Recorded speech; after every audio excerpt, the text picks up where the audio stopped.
Baiklah, shalom dan selamat pagi semua. Semoga kita sehat-sehat saja di rumah dan selamat beribadah bagi kita semua yang mengikuti rekaman ini baik di Facebook, WhatsApp maupun YouTube.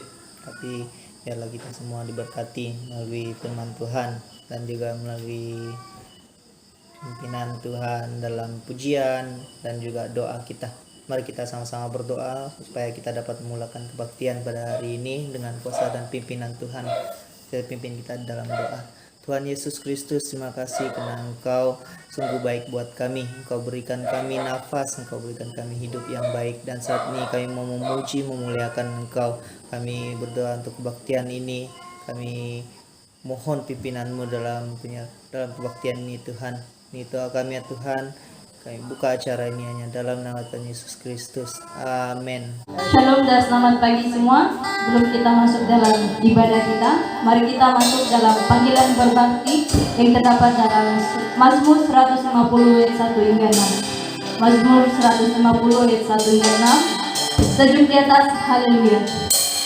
Ayat pertama, haleluya, pujilah Allah dalam tempat kudusnya, pujilah Dia dalam cakrawalanya yang kuat, pujilah Dia karena segala keperkasaannya, pujilah Dia sesuai dengan kebesarannya yang hebat, pujilah Dia dengan tiupan sangkakala, pujilah Dia dengan gambus dan kecapi, pujilah Dia dengan rebana dan tari-tarian, pujilah Dia dengan permainan kecapi dan seruling, pujilah Dia dengan ceracap yang berdenti, pujilah Dia dengan ceracap yang berdentang. Biarlah segala yang bernapas memuji Tuhan. Haleluya. Mari kita memuji Tuhan dengan lagu Segala Puji Syukur.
Sebelum kita mendengar firman Tuhan, mari kita menyembah Tuhan dengan lagu Kusiapkan Hatiku Tuhan.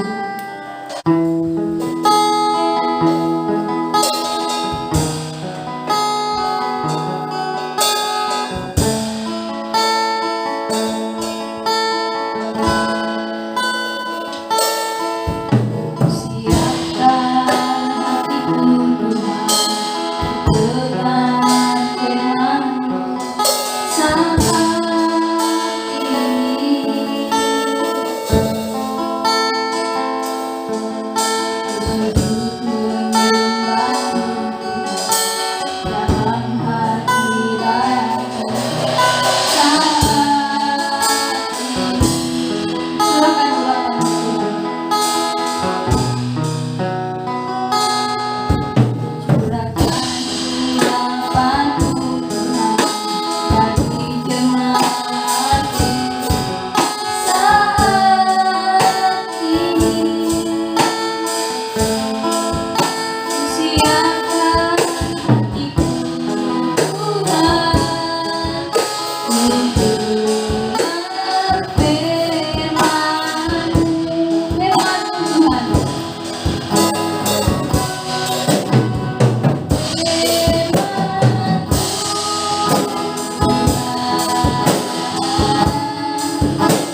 jemaat yang dikasihi di dalam nama Tuhan Yesus. Pada pagi ini saya mau berbicara melalui firman Tuhan, yaitu memanfaatkan kesempatan. Ya, ingat saudara bahwa memanfaatkan kesempatan, ada kesempatan yang telah Tuhan berikan kepada kita. Sama seperti pada waktu Yesus hadir, dan apakah murid-murid pada ketika itu memanfaatkan waktu yang kesempatan yang telah diberikan kepada mereka. Sebab itu saya terdorong untuk membawa saudara melihat di dalam Lukas pasal 19. Siapa ada Alkitab sila buka dalam Lukas pasal 19 ayat 1 hingga yang ke-10. Sekali lagi, Lukas pasal 19 ayat 1 hingga yang ke-10. Kalau sudah dapat Lukas 19 ayat 1 hingga 10, kita baca sama-sama. Zakius. Yesus masuk ke kota Yeriko dan berjalan terus melintasi kota itu.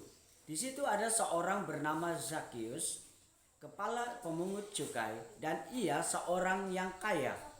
Ia berusaha untuk melihat orang apakah Yesus itu, tetapi ia tidak berhasil karena orang banyak, sebab badannya pendek. Maka berlarilah ia mendahului orang banyak, lalu memanjat pohon ara untuk melihat Yesus yang akan lewat di situ. Ketika Yesus sampai ke tempat itu, ia melihat ke atas dan berkata, "Zakius, segeralah turun, sebab hari ini aku harus menumpang di rumahmu." Lalu Zakius segera turun dan menerima Yesus dengan sukacita. Tetapi semua orang yang melihat hal itu bersungut-sungut. Katanya, ia menumpang di rumah orang berdosa.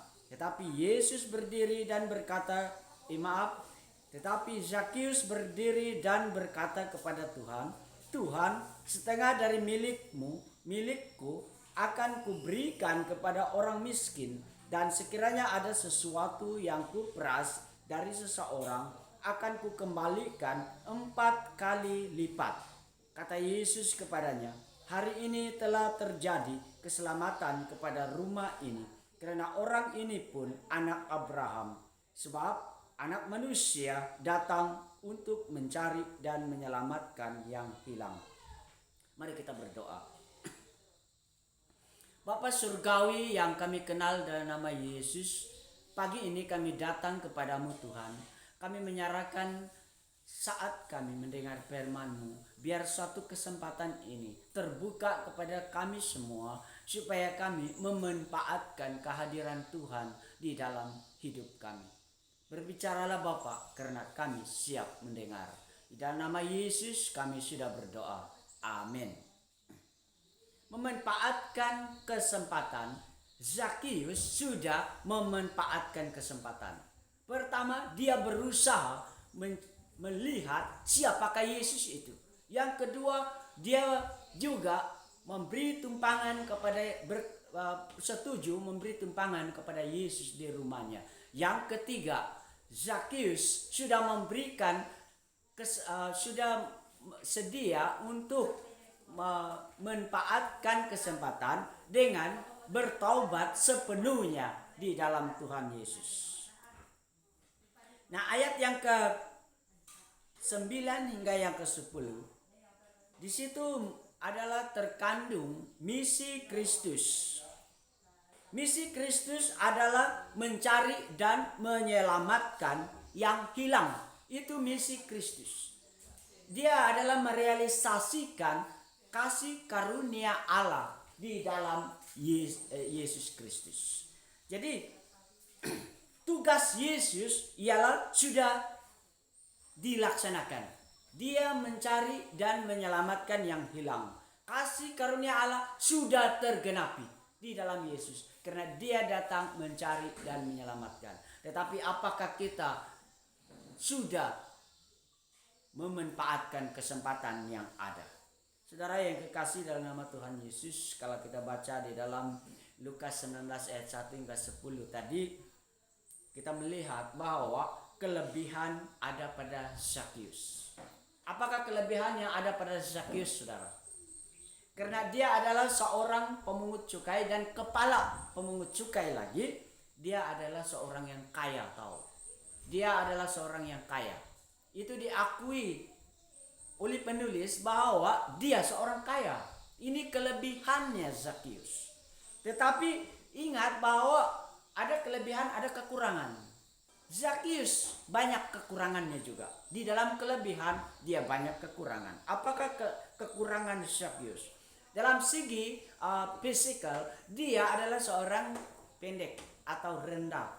Sehingga dia berlari dan mendengar tentang Yesus. Untuk mengetahui Yesus, dia naik ke atas pokok.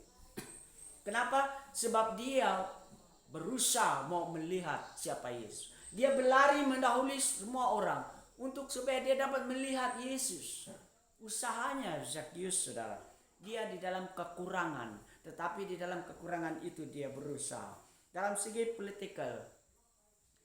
politik, dia adalah sangat dibenci oleh bangsanya sendiri. Kenapa? Sebab dia bersekumpul dengan penjajah Romawi ketika itu, dengan menjadi pemungut cukai kepada kepada rakyat untuk kerajaan penjajah Romawi. Ini dalam segi politikal. Dalam segi agama, dia dianggap orang berdosa sebab dia di dalam penipuan pemungutan cukai. Dia adalah seorang pemungut cukai yang seharusnya orang yang beragama tidak boleh lakukan. Sebab di situ banyak penipuan. Misalnya penjajah minta 1 dinar, dia boleh minta berapa dinar saja. Sebab itu tidak heran kalau seorang pemungut cukai, apalagi kepala pemungut cukai, menjadi kaya. Jadi dia dalam segi agama dianggap oleh bangsanya sebagai orang yang berdosa. Saudaraku yang kekasih di dalam nama Tuhan Yesus, Zakheus diasingkan oleh bangsanya. Dia disisihkan oleh bangsanya. Kenapa saudaraku dia disisihkan oleh bangsanya? Karena dia dianggap berdosa. Karena dia dianggap pengkhianat bangsa. Karena dia bersekumpul dengan penjajah. Dan dia berdosa dalam penipuan pemungutan cukai. Sebab itu Zakheus tidak ada kawan. Zakheus tidak diterima oleh pemimpin agama. Zakheus tidak boleh diterima oleh masyarakat bangsanya sendiri. Siapakah yang boleh menerima? Yesus menerimanya. Malahan Yesus berkenan menumpang di rumah Zakheus. Dia berkata pada waktu dia melihat Zakheus di atas pohon kayu itu, dia berkata, Zakheus, segeralah turun sebab hari ini aku harus menumpang di rumahmu.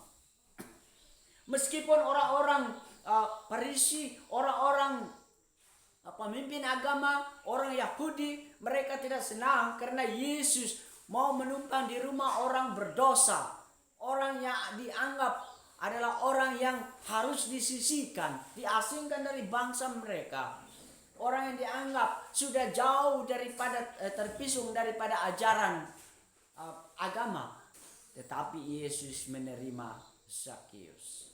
Banyak sekarang ini orang merasa alim sehingga mereka menolak orang yang dianggap berdosa.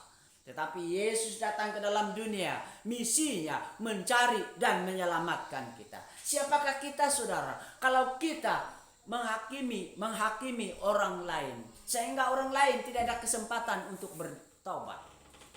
Siapa kita? Sekarang ini selidiki diri kita. Apakah misi Yesus ada pada kita? Misi Yesus mencari dan menyelamatkan orang yang berdosa. Kenapa kita tidak boleh menerima orang berdosa supaya dia ada kesempatan untuk bertobat? Yesus berkenan menerima Zakheus di dalam kerajaan Allah, saudara. Sebab itu, saudaraku, kita banyak kelebihan, kita banyak kekurangan. Tetapi siapakah yang dapat memperhatikan kekurangan kita? Hanya Yesus sanggup untuk memperhatikannya. Bahkan dia mencari dan menyelamatkan. Tetapi saudara ingat bahwa kita harus ada tekad mengambil kesempatan yang ada untuk percaya, untuk menerima Yesus. Bukan saja dalam rumah kita, tetapi di dalam hidup kita. Ambillah kesempatan ini di saat anugerah ada. Yesus datang di saat anugerah adalah bukan sebagai hakim. Karena kalau dia datang untuk menjadi hakim, semua orang akan mendapat hukuman. Karena tidak ada seorang pun yang tidak berdosa. Tetapi Yesus datang mencari dan menyelamatkan. Lain kita pikir, kalau pada waktu Yesus datang kedua kali, itu sebagai hakim. Berarti kesempatan sudah tertutup. Tetapi di dalam zaman anugerah ini, Yesus datang kepada kita. Suatu kesempatan bagi kita untuk datang kepada Dia. Zakheus sudah memanfaatkan kesempatan ini. Dia mendengar tentang Yesus, dia berusaha meskipun secara fisikal dia pendek, dia rendah, tetapi dia berusaha melihat siapa Yesus. Dia berusaha menerima Yesus ke dalam rumahnya. Saat dia diberi kesempatan bahwa Yesus berkenan masuk menumpang di rumahnya. Dia mengambil kesempatan pada waktu dia diberi kesempatan untuk bertobat. Dia berdiri dan dia berkata, Tuhan, kalau ada yang saya peras daripada seseorang, saya akan kembalikan 4 kali ganda. Saudara, kalau kamu bertobat, kalau saya bertobat, kita harus ada bukti. Bertobat itu bukan setakat mulut. Oh, saya bertobat, hari ini saya berhenti ya buat ini itu dan sebagainya. Tidak, bukan begitu. Bertobat adalah berhenti. Di dalam bahasa aslinya metanoia berarti ialah berbalik dari jalan yang jahat kepada jalan yang betul, jalan yang benar, dan kembali kepada jalan Tuhan daripada jalan dunia ini. Atau lebih daripada itu ialah mengubah pikiran. Mengubah pikiran itu artinya bertobat. Zakheus mengubah pikirannya. Pada waktu dia merasa bahwa Yesus telah menerima dia sudah menerima Yesus, dan dia diterima oleh kerajaan Allah di dalam Yesus. Dia tahu misi Yesus menyelamatkan. Dia berdiri, dia berkata, Tuhan, kalau ada aku peras kepada seseorang, saya kembalikan. Ini bukti pertobatannya. Kita harus membuktikan pertobatan kita di hadapan Allah di dalam Yesus Kristus. Tindakan kita sebagai seorang yang sudah mengambil kesempatan untuk bertobat. Sebab itu tidak heran kalau Yesus berkata, hari ini juga keselamatan terjadi di dalam rumah ini. Apakah alasan Yesus? Dia berkata, karena orang ini pun keturunan Abraham. Siapa kita, saudara? Secara lahiriah, keturunan Abraham, Israel. Tetapi secara rohani, kita adalah keturunan Abraham. Maksudnya, bukan secara lahiriah, tetapi secara rohani. Apakah kita menerima misi Allah di dalam Yesus? Kalau kita sudah menerimanya, berarti kita keturunan janji di dalam Abraham. Kita telah memanfaatkan kesempatan menerima janji di dalam Abraham, bahwa di dalam keturunan Abraham Yesus janji untuk menyelamatkan dan menjadi berkat bagi dunia. Oleh itu, saudaraku yang kekasih, semua kita punya kelebihan, tetapi juga punya kekurangan yang banyak. Tetapi Yesus datang bukan untuk menghakimi di zaman anugerah, melainkan Dia datang untuk mencari dan menyelamatkan. Manfaatkan hari yang diberi kepada kita, kesempatan di dalam zaman anugerah ini, sampai waktunya Yesus datang sebagai hakim. Saat anugerah ini, Yesus bukan hakim, tapi saat kedua kali Yesus datang sebagai hakim. Oleh itu, saudaraku yang kekasih, saya mencabar kita harus ada ini. Kita harus menyaut panggilannya untuk diselamatkan. Yang kedua, bertaubatlah di hari kesempatan ini, supaya dengan demikian kita disebut sebagai keturunan janji di dalam Abraham, berhak menerima keselamatan, berhak menjadi keluarga Allah, berhak berada dalam kerajaan Kristus. Inilah janjinya. Marilah kita manfaatkan kesempatan yang ada. Mari kita berdoa. Bapa Surgawi, saat ini kami datang kepadamu Bapa. Kami bersyukur atas kebenaran firman-Mu. Saat ini kami menyerahkan diri kami. Kiranya Engkau berkenan untuk menerima kami dan berkenan mengurapi dengan kuasa Roh Kudus, supaya firman yang kami telah terima terus bekerja di dalam diri kami, dan kami memanfaatkan setiap kesempatan datang kepada Yesus dan mengoreksi diri kami dan bertobat di dalam Yesus Kristus. Terima kasih Bapa, kami mengucap syukur, kami sambut firman-Mu. Di dalam nama Yesus kami sudah berdoa. Amin. Penyambutan firman Tuhan dan tabung persembahan dijalankan. Mari kita angkat pujian ini. Sungguh ku bangga Bapa.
Masuk di dalam doa syafaat pada pagi ini. Pertama, ingat saudaraku bahwa COVID-19 masih lagi mengganas di muka bumi. Sebab itu kita mohon belas kasihan Tuhan, karena hanya Yesus yang dapat menghentikannya. Tetapi bukan kehendak kita, melainkan kehendak Dia. Kita juga berdoa untuk setiap orang sakit yang kita dengar, yaitu perlu dipulihkan oleh darah Yesus. Seperti Deacon Noah, Deacon Pengamin, Yoel yang sakit kakinya, dan setiap orang jemaat yang sakit baik di Tawayari ini maupun di Sunduron, supaya disembuhkan oleh Tuhan. Yang ketiga, mari kita doakan fokus kepada gereja kita, sebab rencana gereja kita untuk membangun kembali gereja yang baru. Semua itu hanya Tuhan yang dapat melaksanakannya. Kita ingat saudaraku bahwa kita tidak ada kemampuan, tapi Tuhan ada. Ingat juga kita berdoa untuk persembahan persepuluhan yang telah kita persembahkan sebentar tadi. Mari kita berdoa. Bapa yang kami kenal dalam nama Yesus, saat ini kami datang sekali lagi.